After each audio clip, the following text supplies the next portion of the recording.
नमस्कार, मैं जयश्री नागदा और आप देख रहे हैं क्राइम रिपोर्टर। बक्सर का डॉन चंदन मिश्रा 15 जुलाई को पटना के पारस हॉस्पिटल में एडमिट होता है। 16 जुलाई को उसके डिस्चार्ज होना है, लेकिन वो हो नहीं पाता है और 17 जुलाई की सुबह 5 शूटर उस हॉस्पिटल में घुसते हैं और अंधाधुंध उस पर गोलियां चला देते हैं।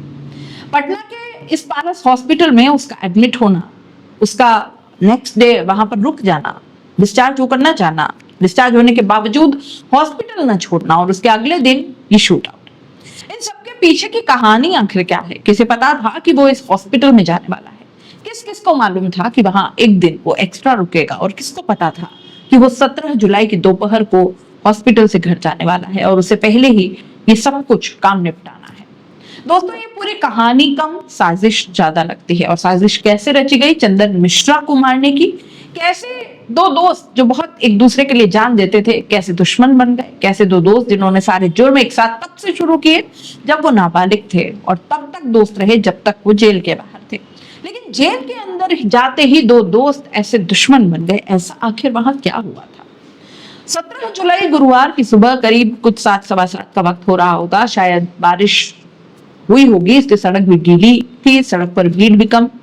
पारस हॉस्पिटल के बाहर की ये कुछ आपको हालात में बयां कर रही हूँ। दो लड़के पहले सामने से आते हैं, राइट साइड में रुक जाते हैं, जिसमें से एक हेलमेट पहने हुए है, और इसके बाद 4 लड़के बाईं तरफ से आते हैं और फिर उन 2 लड़कों को ज्वाइन करते हैं। लेकिन जैसे ही ये 4 लड़के आते हैं, इनमें से एक हेलमेट वाले को कुछ इशारा करता है और वो सीधे आगे की तरफ बढ़ जाता है। अब सिर्फ यहाँ 5 लड़के हैं और आपस में पूरे 2 मिनट तक मीटिंग करते हैं और अब घड़ी में टाइम हुआ है 7:15 और इसके बाद ये 15 पर वहां से निकल जाते हैं, सामने की तरफ जाते हैं, क्योंकि सामने ही पारस हॉस्पिटल का मेन गेट था। ये वीडियो यहाँ पर खत्म हो जाता है जो कि वायरल हुआ था। अब इसके बाद दूसरा वीडियो एक और सामने आता है जो सीसीटीवी कैमरे का होता है, 7:25 के आसपास का। पारस हॉस्पिटल के ही 2nd floor private ward room number 209, वही 5 लड़के जो 2 मिनट तक मीटिंग कर रहे हैं, आप देखेंगे इस वक्त एक लाइन से चले आते हैं। सबसे आगे वही है जिसने कोई कैप नहीं पहनी, बिल्कुल चेहरा खुला हुआ होता है, और पीछे पीछे वही 4 जो नीचे मीटिंग कर रहे थे। हेलमेट वाला शख्स यहाँ नजर नहीं आता। इसके बाद आगे चलने वाला शख्स दरवाजा खोलता है और ध्यान से देखेंगे तो दरवाजे का लॉक भी नहीं है, अंदर से दरवाजा बंद भी नहीं है। इसकी वजह ये थी कि रूम नंबर 209 इकलौता ऐसा रूम था 2nd फ्लोर पे जिसका लॉक खराब था, और ये खराब वैसे नहीं था, इसको जानबूझकर खराब किया गया ताकि ये शूटर बेरोक-टोक उस दरवाजे के अंदर दाखिल हो सके। तो लॉक खराब, एक करीब घुसते हैं, फिर वहां पर शूट आउट के बाद 10 सेकंड में बाकी 4 निकलते हैं और 38 सेकंड के बाद ये जो पहले शख्स गया था वो निकलता है। नीचे भी आपने देखा जब हेलमेट के साथ आया, ये ऊपर भी जो शख्स सबसे आगे है सबसे आखिर में निकलता है और उसका नाम है तौसीफ बादशाह उर्फ तौसीफ रजा। इसकी कहानी भी आपको आगे बताएंगे। दूसरी तस्वीर, दूसरा सीसीटीवी कैमरे की तस्वीर आपने देख ली। अब वापस हॉस्पिटल के बाहर नीचे चलते हैं। ये सीसीटीवी कैमरे की तीसरी तस्वीर है और इस तस्वीर में एक लड़की स्कूल यूनिफॉर्म में नजर आती है। अचानक सामने से एक मोटरसाइकिल आती है, 3 लड़के उस पर बैठे हैं और ये वही तीनों हैं जो ऊपर आपने अभी थोड़ी देर पहले जो मैं आपको बयां कर रही थी उसमें देखा। पर इनमें से जो बीच में बैठा शख्स है उसके हाथ में पिस्टल है और दाएं हाथ में उस पिस्टल को वो हवा में लहराता है। असल में शूट आउट की कामयाबी का ये जश्न मना रहा था। इस दौरान वो लड़की शायद इसके हाथ में पिस्टल देखकर जो स्कूल जा रही थी घबरा कर वापस लौट जाती है और कहीं छुपने की कोशिश करती है, और फिर तभी दूसरी मोटरसाइकिल पर 3 और लोग आते हैं। ये वही 3 में से 2 शूटर थे जो ऊपर थे और अब भाग रहे हैं। तो ये 3 तस्वीर आपको दिखाई, शूट आउट से पहले की मीटिंग, शूट आउट के वक्त की और शूट आउट के बाद उसकी कामयाबी के जश्न की। सवाल यह है दोस्तों कि पारस हॉस्पिटल के 209 रूम नंबर में चंदन मिश्रा एडमिट है, ये कैसे किसी को पता है और ये कौन लोग थे? तो इसको जानने के लिए पूरी कहानी आपको सुननी बेहद जरूरी है। सबसे आगे शूटर है, इसकी कहानी में कब एंट्री होगी? पटना से 140-145 किलोमीटर दूर हमें बक्सर की तरफ देखना होगा। बक्सर एक कहानी क्योंकि यहीं से शुरू है। करीब 2008 की बात है। इसी बक्सर में चंदन मिश्रा का जन्म होता है। एक आम परिवार, ठीक ठाक पिता, ठीक ठाक घर का इकलौता बेटा, माँ बाप का इकलौता बेटा, स्कूल में पढ़ाई करता है।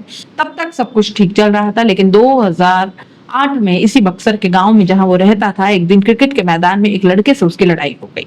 उस लड़के का नाम सोनू था। सोनू उसे पीट देता है। बाद में चंदन उसके घर जाता है उसके माँ बाप से शिकायत करने, लेकिन उल्टा वो लोग भी चंदन को पीट देते हैं। उसको गुस्सा आता है, वो घर जाता है और उसके पिताजी के पास एक लाइसेंस रिवॉल्वर थी। वो उस रिवॉल्वर को लेता है और सोनू के घर पहुंच जाता है और सीधे गोली मार देता है।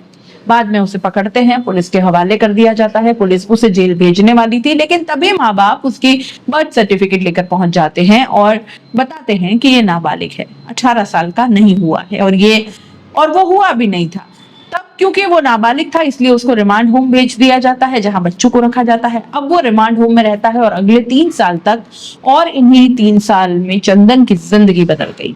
रिमांड होम में जाहिर सी बात है वो तमाम लड़के थे कम उम्र के नाबालिग जिन्होंने कोई ना कोई जुर्म किया था। उसके साथ रहकर उसे पहली बार क्राइम और क्राइम की दुनिया के बारे में पता चला। रिमांड होम में भेजा गया था उसको सुधरने के लिए, लेकिन वहां जाकर उसे एक नई दुनिया के बारे में जानकारी मिली और वो दुनिया को लेकर बहुत ज्यादा पैशनेट हो जाता है। 3 साल वहां रहता है और 3 साल के बाद बाहर आता है। अब बाहर जब वो आया तो एक सीधा साधा लड़का एक क्रिमिनल हो चुका था, पूरा माइंड उसका क्रिमिनल हो गया था। इस दौरान जब वो बाहर आया तो एक और लड़के से उसकी मुलाकात हुई, वो भी उसी वक्त जेल से छूटा। उसका नाम था शेरू सिंह, ओंकारनाथ सिंह असली नाम, और शेरू उसका एक घर का या जो साइड नेम होता है। एक कॉमन फ्रेंड के जरिए चंदन और शेरू की मुलाकात होती है। दोनों जेल से बाहर आए, एक रिमांड होम से आया था, दोनों में अब दोस्ती हो जाती है। रिमांड होम और जेल में रहकर उन्होंने क्रिमिनल और क्राइम की दुनिया के बारे में इतना कुछ सुना कि उन्हें लगा कि अब यही दुनिया है। दोनों हाथ मिला लेते हैं और इसके बाद रंगदारी का काम शुरू कर देते हैं। छोटे मोटे दुकानदार और जो भी उन्हें जाकर पीटते और उससे पैसे वसूलते, हफ्ता वसूलते, और फिर धीरे धीरे दोनों के पास हथियार भी आ गए। अब वो धमकी देने लगे थे, कुछ बड़े दुकानदारों पर हाथ साफ करने लगे थे। फिर इन्हें लगा कि लोग तो इनसे डरने लगे हैं और उन्होंने बड़े बड़े दुकानदारों और बिजनेसमैन को अब डराना शुरू कर दिया। इसी बीच में कुछ और झगड़े हुए, सीधे गोली मारनी शुरू कर दी और फिर अचानक इन दोनों ने अपनी गैंग की एक खास चीज अपनाई। शेरू और चंदन की दोस्ती अब धीरे धीरे पूरे इलाके में मशहूर हो रही थी और भी कुछ लड़के इनके साथ जुड़ रहे थे। इन दोनों ने मोटरसाइकिल खरीदी और मोटरसाइकिल पर एक नई चीज सीखी, वो ये कि कभी चंदन मोटरसाइकिल चलाता तो कभी शेरू, और जो चला रहा होता वो तो था, जो पीछे बैठता था वो पीछे सामने की तरफ मुंह करके नहीं बैठता बल्कि पीछे की तरफ मुंह करके बैठता। यानी ड्राइवर और जो राइडर दोनों की पीठ मिली हुई होती है और पीछे बैठने वाला मोटरसाइकिल से निशाना पिस्टल से लगाता है। धीरे धीरे ये दोनों इस चीज में इतने महारथी, मतलब इतने महारत हासिल कर ली इन्होंने कि जब इन्हें किसी को मारना होता तो ये पैदल नहीं मारते, ये मोटरसाइकिल पर निकलते ठीक उसी तरीके से पीठ करके दोनों और वैसे बैठते थे और वैसे गोली चलाता, वैसे ही निशाना जो है वो पीछे बैठता, उसका निशाना लगता। धीरे धीरे अब इन्होंने रंगदारी के चक्कर में कत्ल करना शुरू कर दिया। लेकिन फिर साल 2011, इनकी क्राइम की जो अब पूरी कुंडली थी उसका सबसे खूंखार साल, ये वो साल था जब 2011 में चंदन और शेरू इन दोनों ने मिलकर एक ही साल के अंदर 8 मर्डर किए, 8 कत्ल। अब इस 8 कत्ल के बाद आसपास की पुलिस भी चौंकी, उन्हें लगा कि ये क्या हो रहा है, लेकिन अब भी ये बक्सर और उसके इर्द गिर्द ही एक्टिव थे। फिर तभी एक और मर्डर होता है, 8वां मर्डर। राजेंद्र केसरी एक चूना के व्यापारी थे, बिजनेसमैन, अच्छा खासा पैसा था। चंदन और शेरू उससे रंगदारी वसूलना चाह रहे थे, धमकी दी, पैसे दे दो वरना मार देंगे। राजेंद्र केसरी की भी बहुत ऊपर तक पहुंच थी, पुलिस में भी अच्छी पहचान, पॉलिटिशियंस जो थे उनसे भी अच्छी पहचान। कहा कि नए लड़के मेरा क्या करेंगे, रंगदारी देने से मना कर दिया। और जब मना किया तो कहते हैं कि ये बात 20 अगस्त 2011 की है, राजेंद्र केसरी ने मना किया। तब इसी चंदन मिश्रा ने 20 अगस्त 2011 को ऐलान किया पूरे बक्सर में कि अगले दिन यानी 21 अगस्त को राजेंद्र केसरी को गोली मारूंगा। हर एक को लगा ऐसे कैसे, राजेंद्र केसरी का भी एक ठीक ठाक दबंग किस्म का इंसान जो उसकी पहुंच थी। लेकिन फिर 21 तारीख आई और 21 अगस्त को सचमुच चंदन और शेरू ने राजेंद्र केसरी को गोली मार दी। जब राजेंद्र केसरी को गोली मारी और वो भी ऐलानिया एक दिन पहले, मतलब उन्होंने ऐलान करके, ये बात बक्सर से निकलकर पटना पुलिस हेडक्वार्टर तक पहुंची। राजेंद्र केसरी की पहुंच नेताओं तक थी, मामला पॉलिटिकल हुआ, आवाजें उठाई नेताओं ने और इसके बाद पुलिस हरकत में आ गई। अब यह पहली बार था जब राजेंद्र केसरी के मर्डर के बाद पुलिस एक्टिव हुई। अब तक करीब 25 मुकदमे दर्ज हो चुके थे, जिनमें 12 से ज्यादा तो कत्ल के थे इन दोनों पर। लेकिन राजेंद्र केसरी वो मर्डर था जिसने पुलिस को नींद से जगाया। अब पुलिस इनके पीछे लगी, इन दोनों को भी लगा कि पुलिस इस बार कुछ ज्यादा ही एक्टिव है। दोनों ने बक्सर छोड़ दिया और वहां से ये निकल गए नेपाल। बिहार पुलिस को टिप ऑफ मिला, नेपाल पहुंची। नेपाल ने लगभग इन दोनों तक वो पहुंच गई थी, लेकिन नेपाल पुलिस को पता चल गया कुछ कागजी डॉक्यूमेंट्स की जरूरत थी। 2 देशों का मामला था, लेन देन जाकर वहां अरेस्टिंग नहीं कर सकते। इन सारे चक्कर में ये दोनों फुर हो गए और बिहार पुलिस के हाथ आते आते रह गए। बिहार पुलिस अब खाली लौट आई। लेकिन कुछ महीने बीते, कुछ महीने बाद पुलिस को फिर इंफॉर्मेशन मिली कि दोनों कोलकाता में बिहार पुलिस की एक टीम जाती है, एक ऑपरेशन करती है और चेरू और चंदन को 2011 में कोलकाता से अरेस्ट कर लेती है। अरेस्टिंग के बाद इन दोनों को बक्सर लाया जाता है और इनके जो मुकदमे होते हैं उनकी लिस्ट तैयार कर ली जाती है। 25 मुकदमे दोनों के सर थे, 12 से ज्यादा मर्डर और सबसे चर्चित Rajendra Kesari murder case. Lower court में मुकदमा चलता है, इनको पहले बक्सर जेल रखा जाता है और फिर ये देखा जाता है कि बक्सर में इनकी पहुंच है, तो अब धीरे धीरे इनके जेलों की भी अदला बदली हो रही है। फिर बक्सर से भागलपुर, भागलपुर से बेर से पुलिया से जेल घूम रहे हैं और इसी बीच लोअर कोर्ट का फैसला आ जाता है राजेंद्र केसरी मर्डर केस में। इस मर्डर केस में राजेंद्र केसरी में शेरू को सजाए मौत सुनाई जाती है और लोअर कोर्ट और चंदन को उम्र कैद की सजा सुनाई जाती है। यहाँ पहली बार दोनों में फर्क किया अदालत ने। इस बात से शेरू को बड़ा बुरा लगा कि एक ही मर्डर केस में मुझे उम्र कैद, उसको और उसको तो उम्र कैद और मुझे फांसी। हालांकि दोनों ही फैसलों को उन्होंने हाईकोर्ट में चैलेंज किया। जब हाईकोर्ट में गए तो हाईकोर्ट ने भी चंदन है उसकी उम्र कैद की सजा तो बरकरार रखी, लेकिन शेरू की फांसी की सजा को उम्र कैद में तब्दील कर दिया। लेकिन खटास अब आ चुकी थी। शेरू को लगा कि इसकी कुछ एडमिनिस्ट्रेशन, पुलिस इन सब तक पहुंच है और इसने मेरी मदद नहीं की। खैर, अब दोनों भागलपुर जेल में थे। भागलपुर जेल में अब इन दो दोस्तों के बीच में खटास थोड़ी सी बढ़ने लगी। पहली वजह पैसे। इन दोनों ने जितनी भी रंगदारी से पैसे वसूले, लूटपाट की, उसमें अब लगता था शेरू को कि कुछ पैसे चंदन ने कम दिए और चंदन को लगता था कि शेरू ने कुछ पैसे कम दिए हैं, हिस्सा नहीं दिया। पहली चीज ये आई। दूसरी चीज ये हुआ कि इस दौरान जब जेल जाने से पहले चंदन के परिवार की एक लड़की थी जिसके साथ शेरू की नजदीकियां थी, ये बात चंदन को पता चली। दोनों दोस्त थे लेकिन दोनों की जातियां अलग थी। ये बात चंदन को नागवार गुजरी और इधर जेल में है। जेल जाने के बाद अब उधर बक्सर पुलिस ने चंदन और शेरू गैंग के ऊपर दबिश डालनी शुरू कर दी। लेकिन इत्तेफाक से जितने लोग शेरू के करीब थे, जो लड़के, वो सब एक एक कर एनकाउंटर में मारे गए या जेल के अंदर पहुंच गए, जबकि जो चंदन गैंग से जुड़े हुए लड़के थे उनका कुछ नहीं हुआ। वो सब सेफ बाहर, कोई एनकाउंटर में नहीं मारा गया। अब शेरू के पास उसके लड़के शिकायत लेकर आते कि भैया पुलिस सिर्फ हमारे लड़कों को मार रही है, हमारे लड़कों को उठा रही है, चंदन भैया के लड़कों को कुछ नहीं करते। शेरू के मन में अब और शक पैदा हो गया, ये सब कुछ चंदन ही करवा रहा है। चंदन पुलिस से मुखबिरी करा रहा है, चंदन उसके लड़कों को मरवा रहा है। अब रिश्ते खराब होने शुरू हो गए। इसी बीच भागलपुर जेल में रहते हुए चंदन ने सोशल मीडिया अकाउंट पर कई तस्वीरें डाल दी जेल से, जबकि शेरू को ये कभी सुविधा नहीं मिली। और फिर खटास आई कि इसकी जेल के अंदर भी अच्छी पहुंच है और जेल के स्टाफ इसके साथ अच्छा बर्ताव करते हैं, मेरे साथ अच्छा बर्ताव नहीं करते। यहाँ भी खटास पैदा हुई। धीरे धीरे ये हुआ कि अब दोनों में दुश्मनी हो गई। जेल में भी लगा कि ये दोनों दुश्मन हो गए हैं, एक साथ रखना ठीक नहीं है। और इसके बाद पहली बार ऐसा हुआ जब इन दोनों को अलग अलग जेलों में डाला गया। भागलपुर जेल से निकलकर चंदन मिश्रा को पटना के बेर जेल भेज दिया गया और शेरू को पुलिया जेल।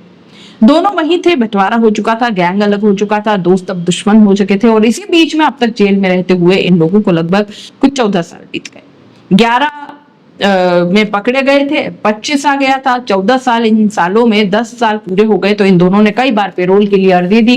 कुछ परिवार में मौतें हुई, कुछ बीमार हुए, लेकिन हर बार अदालत ने चंदन और शेरू दोनों की पेरोल अर्जी खारिज कर दी। ये फिर डाल देते, फिर खारिज होते। इत्तेफाक से चंदन ने इस बार फिर एक अर्जी डाली और अभी जून के महीने में इस बार उसने पेरोल की अर्जी में जो रीजन दिया वो ये कि उसे पाइल्स की बीमारी है और उसके इलाज के लिए उसे जेल से बाहर जाना है। डॉक्टरों ने रेकमेंड कर दिया, जेल स्टाफ के जरिए अदालत तक खबर गई। अदालत ने देखा मेडिकल ग्राउंड सही है और 3 जुलाई को 15 दिन की पेरोल ग्रांट कर दी। मेडिकल के लिए जो इलाज के लिए पाइल्स के इलाज के लिए अब 3 जुलाई को चंदन बाहर आ गया। घटना के बोर्ड जेल से ये बात जेल में बंद शेरू को पता चली तो शेरू और भड़क गया कि हम दोनों साथ में जेल आए, हम दोनों एक ही वक्त से जेल में हैं। बार बार मेरी अर्जी कैंसिल, लेकिन उसकी मंजूर। वो पेरोल पर बाहर भी आ गया। पहली बार आजादी मिली 14 सालों में और उसे नहीं मिली। उसे लगा उसने फिर कुछ खेल किया है। दुश्मनी और बढ़ गई। पट्टी सी दुश्मनी में एक अफसर एक मौका देखने लगा और वो मौका ये था कि पेरोल पे जेल पे बाहर है, जेल के बाहर टारगेट करना आसान है, क्यों ना जब वो पेरोल पे बाहर है तो इसी 15 दिन में चंदन को ठिकाने लगाया जाए।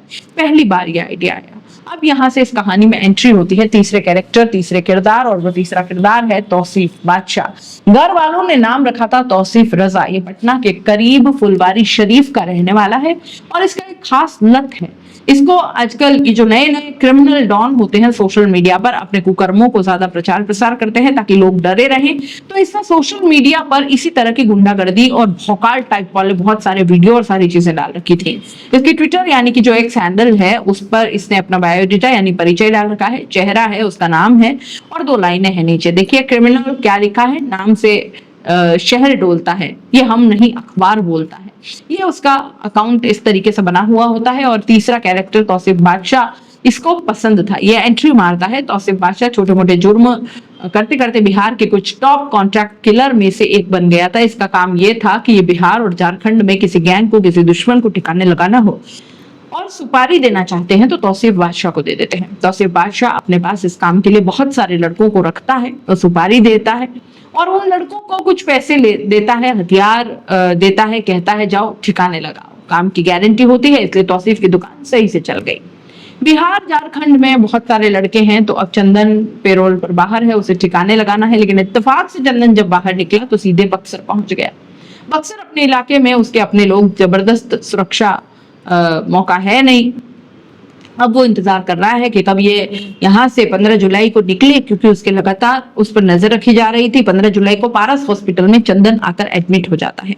यह खबर शेरू को मिलती है। शेरू फौरन अब तौसीफ बादशाह से संपर्क करता है और इसकी 2 वजह थी। एक, कॉन्ट्रैक्ट किलिंग के लिए उसके पास लड़के थे और 2, पारस हॉस्पिटल को तौसीफ बादशाह बहुत अच्छे तरीके से जानता था। उसकी वजह ये थी कि उसके अपनी फैमिली के मेंबर या दोस्त या रिलेटिव जो भी, उसका इलाज पारस हॉस्पिटल में ही चलता था, वहां के स्टाफ से भी उसकी ठीक ठाक पहचान थी। तो तौसीफ से कॉन्टैक्ट होता है। तौसीफ फौरन अपने लोगों को लगाता है, पता कर लेता है कि चंदन मिश्रा 15 जुलाई को पारस हॉस्पिटल में एडमिट हुआ है या नहीं। प्राइवेट और 2nd फ्लोर रूम नंबर 209, और शक यही है कि इसी साजिश के तहत वो इस रूम के लॉक को खराब करवा देता है और अब इसमें कोई मिलीभगत हो या किसी की रूल आउट ये नहीं किया जा सकता। अब ये सब कुछ हो गया। नसीब देखिए 16 जुलाई को डॉक्टर डिस्चार्ज करने के लिए फोर्स करता है, लेकिन खुद चंदन मिश्रा डिस्चार्ज नहीं होता। कहता है कि 17 को जाएंगे और इसके बारे में रिपोर्ट मिल चुकी है। अब 17 जुलाई दिन में कभी भी 12 बजे के आसपास डिस्चार्ज होना है, मतलब आपके पास वक्त सुबह सुबह का है। सुबह सुबह जाने के 2 फायदे हैं। एक, ओपीडी खुलता नहीं है तो भीड़ नहीं होती। नंबर 2, ट्रैफिक और बाकी चीजों से आप बच जाते हैं। तो उसी के बाद 6 लड़के वहां पहुंचते हैं और इन 6 में से 4 ने कैप पहनी, 1 ने हेलमेट, 5वां इकलौता है जिसने न कैप पहनी, न हेलमेट, न चेहरा छुपाया। सबसे आगे भी वही और सबसे लास्ट में कमरे से निकलने वाला भी वही। ये वही तौसीफ बादशाह उर्फ तौसीफ रजा है जो रूम नंबर 209 में सबसे पहले घुसा और सबसे आखिर में 36 सेकंड बाद बाहर निकला। कहते ये भी हैं कि इसके लेट बाहर निकलने की वजह ये थी कि गोली तो मार दी गई थी, लेकिन शायद वो उसकी मौत का वीडियो किसी को दिखाना चाहता था और उसको वो शूट कर रहा था अपने मोबाइल पर। तो चंदन मिश्रा के मर्डर की रिकॉर्डिंग भी हुई है ताकि जो भी लोग इसके पीछे हैं उन्हें प्रूफ दिया जा सके कि देखो ये हमारा काम है, क्योंकि दुश्मन हजार हैं और ऐसे क्रिमिनल के होते हैं। तो 36 सेकंड लगने के पीछे यही वजह मानी जा रही है। मोबाइल पर वो शूट कर रहा था। चंदन मिश्रा को गोली मारते और मरते हुए हो सकता है कि आने वाले दिनों में जब वो अरेस्ट हो वो वीडियो आप सभी देख पाए। तो ये थी पूरी कहानी दोस्तों। 5 जो शूटर हैं उन 5 की पहचान भी हो गई है। इनमें से एक शूटर जो तीन शूटर थे इसी तौसीफ बादशाह की गैंग के हैं। पुलिस ये भी पहचान कर चुकी है। इनके नाम है आकिब मलिक, इसके अलावा कालू उर्फ मुस्तकिम और बलवंत सिंह उर्फ भिंडी।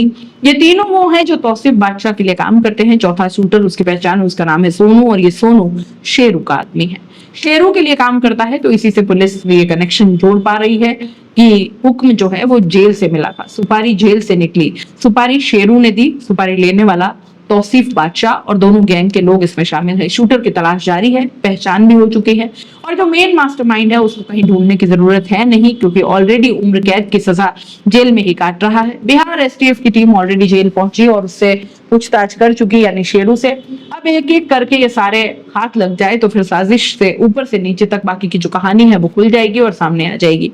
तो आज इस कहानी में इतना ही। आपको क्राइम स्टोरी की यह कहानियां कैसी लगती है कमेंट बॉक्स में जरूर बताइएगा। जाते जाते चैनल को लाइक, शेयर और सब्सक्राइब जरूर कर दीजिएगा। नमस्कार।